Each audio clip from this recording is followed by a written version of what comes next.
Bonjour à toutes et à tous et bienvenue sur Territoire, le podcast de Valenciennes Métropole qui donne la parole à celles et ceux qui font de notre communauté d'agglomération une terre de rencontres, d'échanges, de partage et d'idées. Je suis Émilie Clément, chargée de communication. Tous les mois, je pars à la rencontre des pépites du territoire. Et je reçois aujourd'hui un champion au palmarès impressionnant. 14 championnats de France, 4 Coupes d'Europe, mais surtout une médaille d'or olympique et 2 de bronze. Le seul titre paralympique de la discipline à ce jour. Il est natif du nord de la France, de Vieux-Condé. Il est également fonctionnaire, ou était fonctionnaire puisqu'il est désormais était fonctionnaire. À la retraite. Mais alors, qui est-il ? Vous l'avez entendu, c'est... Mais je me présente, Monsieur Bailly Philippe, né le 17 mai 1960, retraité depuis le 1er juin 2022. Enchanté. Accompagné de celui-ci, c'est son biographe qui est à notre côté, à nos côtés. Olivier Crétel. Bonjour Olivier Crétel. Bonjour. Vous êtes de ce fait écrivain et vous travaillez pour la commune de Vieux-Condé. C'est ça, oui, je suis au service communication de la ville.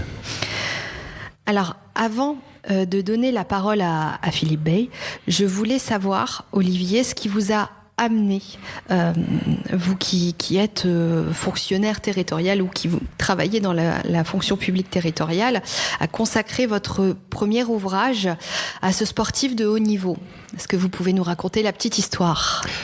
Oui, en fait, c'est très lié finalement à mon travail puisque donc je suis notamment chargé du magazine municipal de la ville de Vieux-Condé et dans ce cadre-là, on avait prévu un dossier spécial sport puisqu'on avait plusieurs champions qui performaient avec championne de France de lutte, un champion master de judo, un champion du monde de K1 qui venaient tous de gagner leur titre.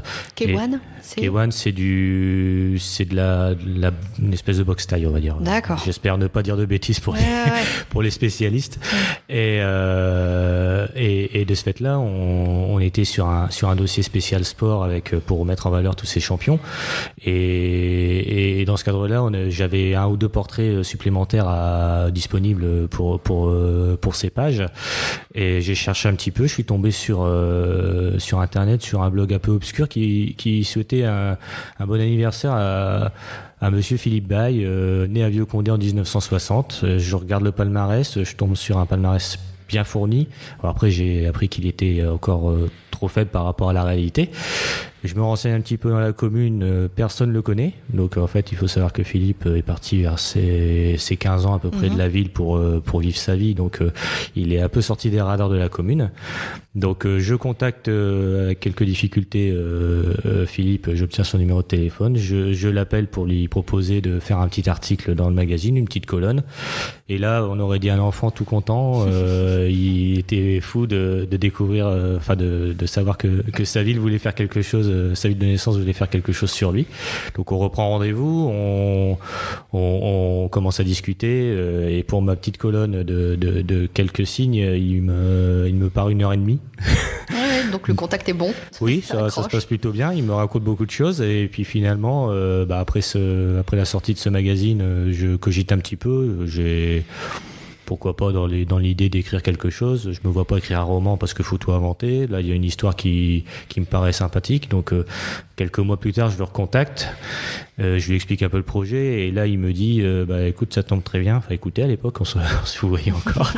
Écoutez, ça tombe très bien parce que j'ai des choses à dire que j'ai jamais dit à personne de toute ma vie, que je garde en moi depuis 40-50 ans. Et effectivement, je pense que c'est le moment de les dire. Donc c'est venu de là et à partir de là on a travaillé sur ce projet de biographie où Philippe a tout dit, même des choses que même sa famille ne savait pas et qu'ils ont découvert à la sortie du livre, comme tous les lecteurs finalement. Eh bien, du coup, de l'écriture d'un papier pour un journal municipal, ça devient une biographie d'un champion. Alors vous pratiquez plus, Philippe, de sport à haut niveau. Vous êtes retraité maintenant. Oui, je suis retraité parce que le corps ne suit plus, quoi. Vient un moment, il faut savoir arrêter. Hein. Mais alors, qu'est-ce qui a déclenché cette passion petit ? Parce que on parle du basket. Ça a été d'abord le basket et ensuite le handi-basket. C'est comme ça que... Oui, disons que moi, tout petit, j'ai toujours adoré faire rebondir le ballon au sol. J'ai toujours eu cette passion du basket. Hein. Et à l'âge de 4 ans, on s'est aperçu que j'avais une tumeur Klippel à la jambe gauche et donc un handicap qui allait progresser d'année en année, quoi. Et donc la seule solution pour moi, comme j'aimais le basket, j'avais déjà joué un peu en valide, hein, mais c'était à 4 ans, hein, à 4 ans. Oui, mais même plus tard, hein, j'ai joué en valide et ça devenait très compliqué pour moi. Et j'ai eu un accident de moto au centre où j'étais pour ma formation pour mon métier et j'ai dû arrêter le basket valide et je me suis mis dans le basket handisport. Parce que là, vous aviez déjà un très bon niveau. Oui, j'avais un très bon niveau. Vous avez joué en valide jusqu'à quel âge ? Pas tard, parce que l'accident, il m'est arrivé à l'âge de 15 ans, un peu plus de 15 ans, dans le centre. Mais avant, je jouais au Rhônel, j'ai joué à l'Iceberg. Donc à Valenciennes ? J'ai joué à Valenciennes, oui. Vous avez joué à Valenciennes ? J'ai démarré d'ailleurs le handisport à Valenciennes. D'accord. Hein, parce que quand je jouais en valide, je voyais les handisports qui jouaient après nous. Oui. Hein, et donc, après, je me suis mis dans le handisport, quoi. Puis ma carrière, le plus dur, ça a été l'adaptation du fauteuil, mais après, ma carrière a vite progressé parce que j'en avais très envie, quoi. Voilà, comment ça se passe dans la tête quand un jour on a une carrière extraordinaire de basketteur et puis que, à l'âge de 4 ans, et puis après on sait que le corps va lâcher. Pour vous, oui, je le savais. Je le savais dès que j'ai eu la raison de comprendre. Hein, mais ce qui m'a poussé à faire Oui, moi j'étais déjà préparé parce que je savais que j'avais un handicap. Je suis allé faire ma formation pour mon métier. Il faisait du basket en fauteuil déjà là. Donc je m'y étais mis. Ça se faisait déjà. Donc j'étais déjà un peu intégré au niveau basket handi, quoi. Hein. Mais ce qui m'a donné cette force de vouloir progresser très rapidement. Et puis j'avais un but, c'était faire partie de l'équipe de France. Hein, je pense que c'est tous les sportifs qui sont performants. Leur but, c'est d'accéder en équipe de France, quoi, au plus haut niveau. Et moi, j'avais d'autres raisons parce que j'avais mon père qui me refoulait à la cause de mon handicap. J'en avais un peu marre d'entendre canard boiteux, pas de tordu, jambes de laine, tous ces mots-là, ça. Et puis je les ai entendus aussi à l'école. Entre enfants, on se fait pas de cadeaux, quoi. Hein. Et donc je voulais montrer à mon père que j'étais capable de m'en sortir. Et après, j'ai été placé, plus jeune, à l'âge de 13 ans, j'ai été placé dans un sanatorium où là j'ai subi des sévices sexuels. Donc c'est ce que j'ai toujours gardé. Et quand Olivier m'a demandé si j'étais d'accord pour faire un livre, tout de suite j'ai dit oui parce que c'était la solution d'en parler, chose que je n'avais jamais dit à mes parents, qui ne sauront jamais parce que ils ne sont plus de ce monde. Mais maintenant j'ai des frères et sœurs mais qui m'ont contacté en me disant on s'excuse, même mes enfants, quoi. On savait pas. Vous avez gardé pour vous personne à qui parler. Personne le savait. J'ai même des joueurs de l'équipe de France comme Fred Guyot qui m'a contacté parce que c'est comme pour tous les sports, on déconne sur tout, sur le handicap, même sur des cas comme ça, quoi. Et il m'a dit on déconnait avec ça, nous on savait pas pourquoi tu nous l'as pas dit, tout ça. Alors j'ai essayé de lui expliquer, j'ai dit j'en ai pas parlé à mes parents, j'en ai pas parlé à ma famille, c'est pas pour en parler aux joueurs de l'équipe de France, quoi. À quoi vous vous êtes raccroché pendant ces moments qui étaient particulièrement éprouvants, et le mot est faible? Qu'est-ce qui vous a animé? Le sport. Le sport. Ah, le sport, je donnais... et c'est pour ça que, dans le livre, je fais mon mea culpa envers les arbitres, parce que j'étais un joueur très agressif. Il y avait cette agressivité. Ouais, j'avais cette agressivité-là, mais parce je que pense c'était la gagne. Voilà, il y avait la gagne, mais il y avait aussi... je voulais surpasser tout le monde. Ouais. Je voulais montrer à tout le monde, mais que j'étais capable de faire quelque chose malgré tout ce qui m'était arrivé. Les sévices sexuels, le refus de mon père, et moi j'ai réussi ma situation familiale, ma situation professionnelle et ma carrière sportive, quoi. Et pour moi ça a été un défi, et l'apothéose c'est ce livre, quoi. Et il faut une sacrée force mentale quand même pour se sortir de tout ça. Ouais, mais je pense que j'avais la force de ma maman. Ma maman a une force mentale incroyable, quoi. Elle s'inquiétait jamais, elle surmontait tous les problèmes, quoi. Parce que la pauvre, elle en a eu des problèmes, quoi. Elle a eu beaucoup de problèmes, déjà avec mon père, avec ses enfants, tout ça. Ça a été dur pour elle, quoi. Voilà, quoi. Et je pense que je tiens de ça d'elle.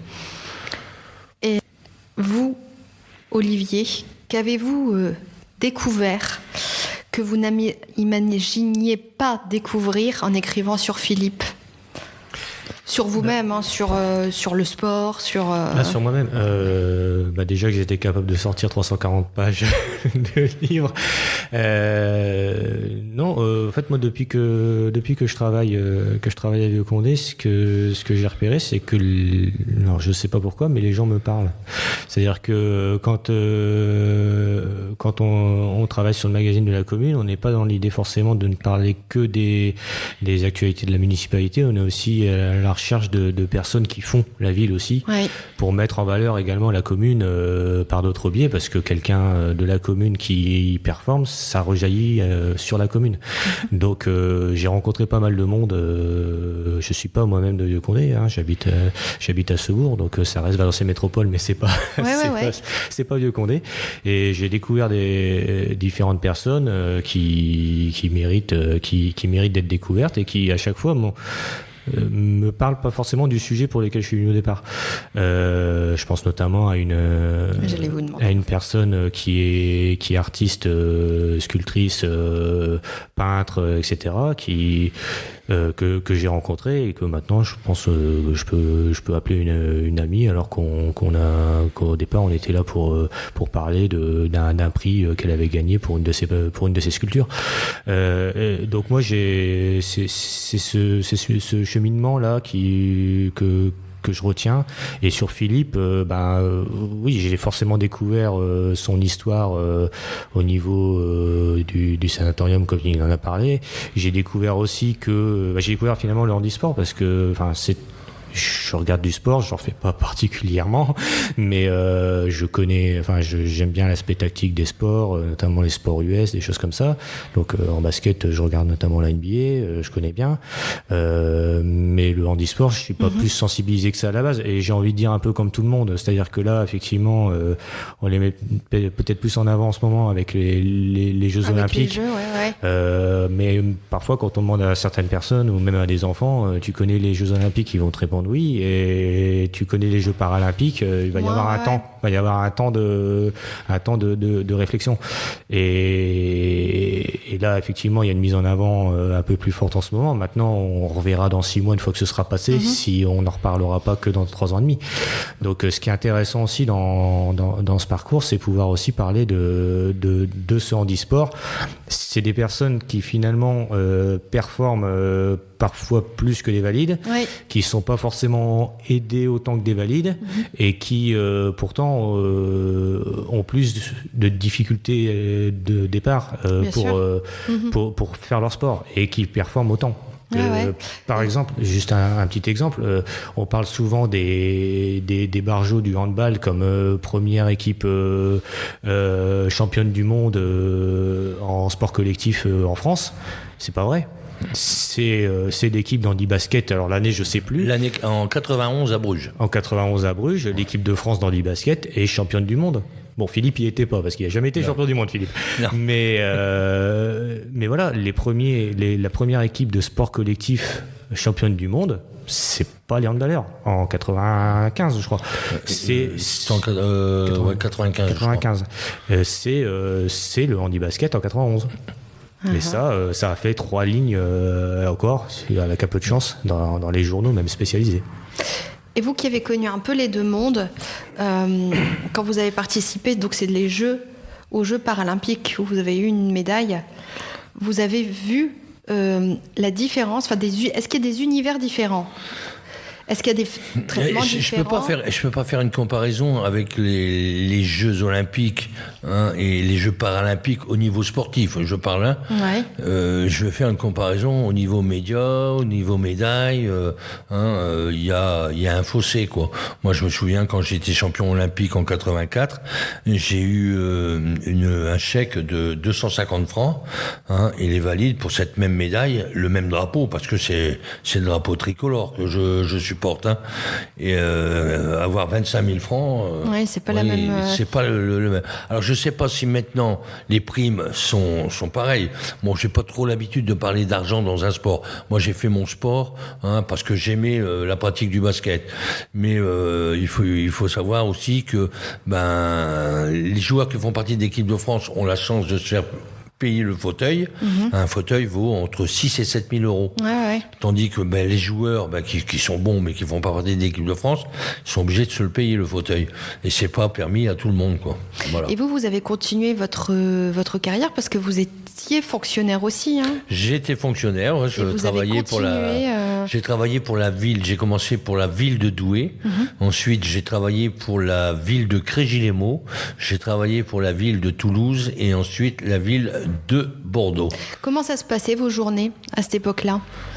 Comme tout employé, et on fait son travail. Ensuite, et après, pour préparer, par exemple, un championnat ou. C'était les entraînements, quoi. C'est ça le hic du handisport, quoi. Pour pouvoir, même si on est de haut niveau, j'étais sur les listes ministérielles, mais pour vivre, il fallait que je travaille. Donc, je partais de chez moi vers 6h moins le quart. Je sortais du boulot à 17h15. J'allais à la salle d'entraînement. Je m'entraînais à partir de 19h jusqu'à 22h. Je rentrais chez moi, il était minuit parce que c'était à 1h, et je recommençais ça 4 fois dans la semaine, quoi. Et après, des congés pour aller participer là, me parlez pas de congés parce que j'ai fait 4 patrons et je veux faire une petite aparté sur Crégis-les-Maux. C'est le seul patron qui m'a donné plein pouvoir pour mon sport. C'est Robert Le Foll. Si j'avais pas eu Robert Le Foll comme patron, j'aurais pas atteint ce niveau à Meaux, parce que je jouais à Meaux à ce temps-là, et c'est mes 9 meilleures années à Meaux. Est-ce que vous pouvez nous partager une expérience mémorable ou un moment marquant de votre carrière de joueur ? Un moment particulier où... Le premier titre olympique. Ouais. Comment ça se passe ? Alors, vous étiez où ? Dès qu'il y a c'était à Stockmanville, parce que on devait aller à Los Angeles, mais ils ne pouvaient pas recevoir tous les fauteuils. Donc tout le sport en fauteuil. Donc le basket s'est fait à Stockmanville. Et dès qu'il y a eu le coup de sifflet final, quoi, c'est une grande victoire, quoi. C'est l'apothéose, c'est le rêve de tout le monde, pouvoir se faire remettre la médaille d'or olympique. C'est magnifique, quoi. C'est une sensation. Ça se passe comment ? Allez, c'est fait, vous avez gagné. Après, il y a la Marseillaise. Il y a la Marseillaise. Alors ça, c'est un moment rien pour toi, pour l'équipe. Mais moi, je vais comparer ça. C'est dommage. Enfin, c'est pas normal de comparer ça comme ça. Moi, je vais comparer ça à mon premier enfant que j'ai eu. L'émotion. C'est une émotion idem, quoi. C'est une émotion très forte. Bon, avec un enfant, c'est pas pareil. C'est différent, mais bon, voilà, c'est intense. C'est vraiment intense, quoi. Que vous avez mis dans votre carrière et dans ça, pour le sport. C'était intense. Donc, alors après. Après, on reçoit la médaille. On reçoit la médaille, mais on fait la fête comme tout le monde. On fête cette médaille et on l'a fêtée à un moment. Et puis après, la vie reprend son cours, quoi. Et après la vie, c'est pas trop dur, ça, l'après. Non, parce qu'on sait qu'il y aura d'autres compétitions et on espère faire aussi bien, quoi. on n'a jamais réussi, mais après j'ai obtenu 2 médailles de bronze, mais pour moi, elles avaient autant de valeur que la médaille d'or, quoi, hein, parce que c'était une médaille, quoi. Hein. Je représentais mon pays, voilà, quoi. Hein. Pour moi, j'étais fier de ces médailles de bronze, quoi. Est-ce que vous ressentez qu'il y a une évolution du handi-basket et du handisport depuis que vous avez commencé? Est-ce qu'il y a des choses qui ont changé? Oui, il y a eu une évolution, surtout un peu sur le matériel, mais on est toujours en retard. On est en retard par rapport au matériel, par rapport à l'image aussi, peut-être. On en parlait tout à l'heure. Je vais d'abord revenir sur le sport en lui-même. Hein. L'attribution des salles, des gymnases n'est pas prioritaire pour le handisport. Vous voyez, même si l'équipe est au plus haut niveau, elle ne sera pas prioritaire. Par contre, si vous avez des basketteurs qui jouent en National 3, en National 2, ils auront une priorité sur le gymnase, ils auront beaucoup de créneaux, tout ça.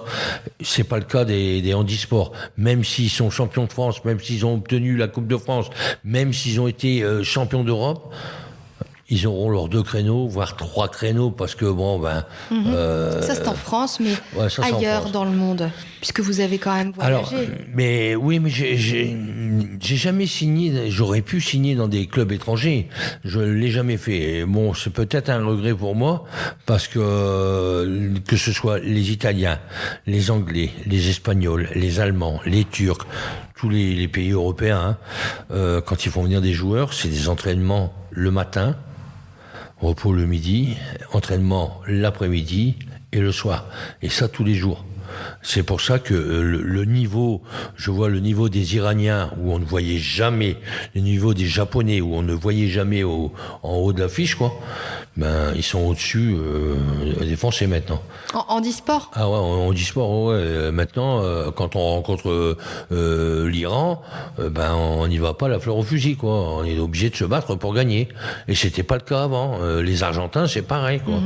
Parce qu'il y a une progression du matériel, des modes d'entraînement, enfin pas mal de choses, quoi. Hein, et financièrement aussi.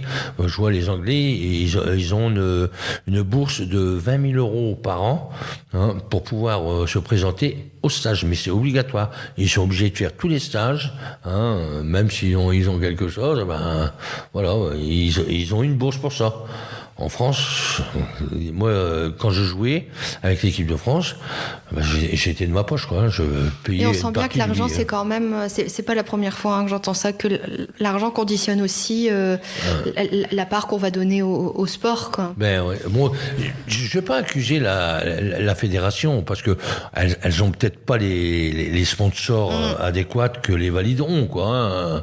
Mais bon, il faut aussi que la fédération mette le pied dans l'étrier, quoi. Hein.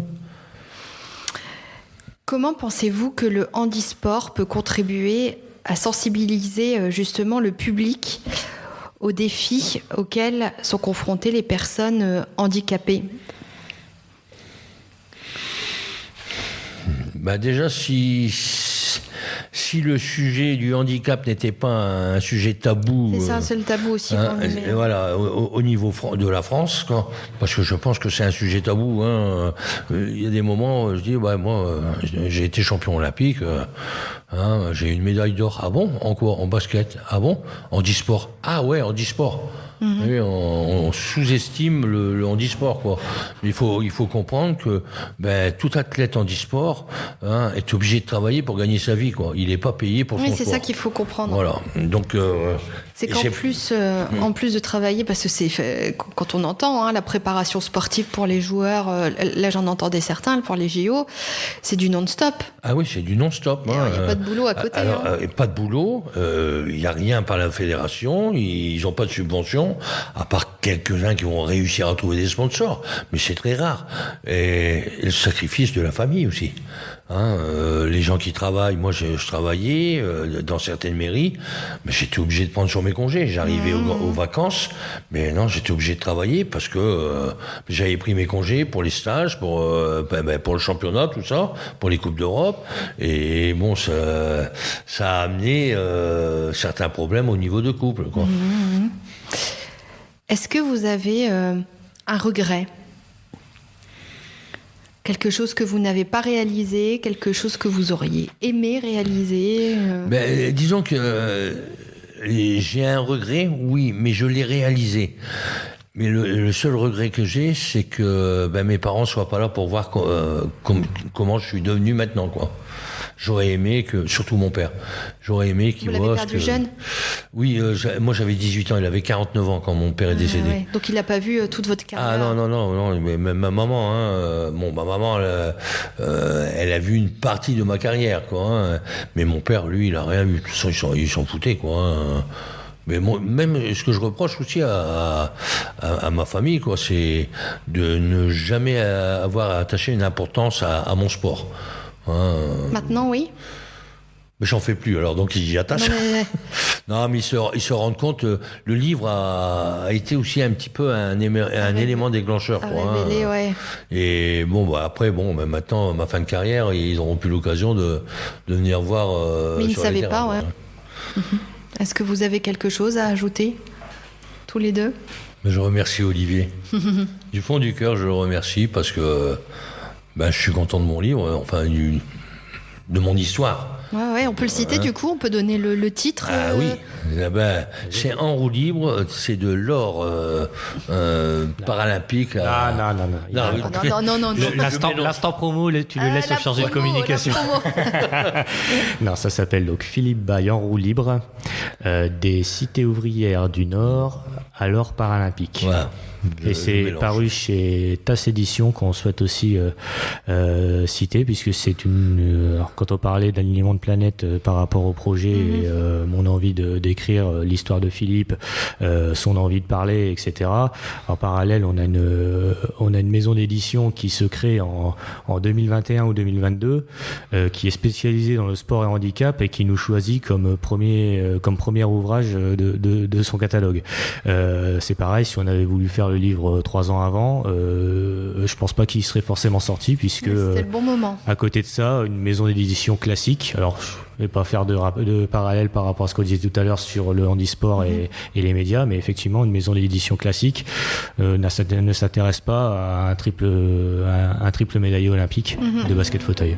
Donc moi j'en profite aussi pour passer un petit message à Jonathan Roman et à TAS Éditions pour nous avoir aussi fait confiance sur ce projet-là. Ouais, chouette. Philippe, un petit mot? Battez-vous, quoi qu'il arrive, on peut toujours s'en sortir. C'est très positif. Voilà, c'est terminé. Merci Philippe Baye et Olivier Crétel d'avoir accepté d'apporter vos témoignages à ce micro. Pour ne rater aucune de nos actualités, je vous invite à suivre Valenciennes Métropole sur les réseaux sociaux. Nous sommes présents sur Facebook, Instagram, YouTube et LinkedIn. N'hésitez pas à partager cette émission autour de vous pour valoriser les femmes et les hommes qui font la richesse de notre territoire et à laisser un commentaire. Je tiens à remercier l'ensemble de l'équipe de Valenciennes Métropole et en particulier le service communication qui a permis la diffusion de ce podcast. À bientôt.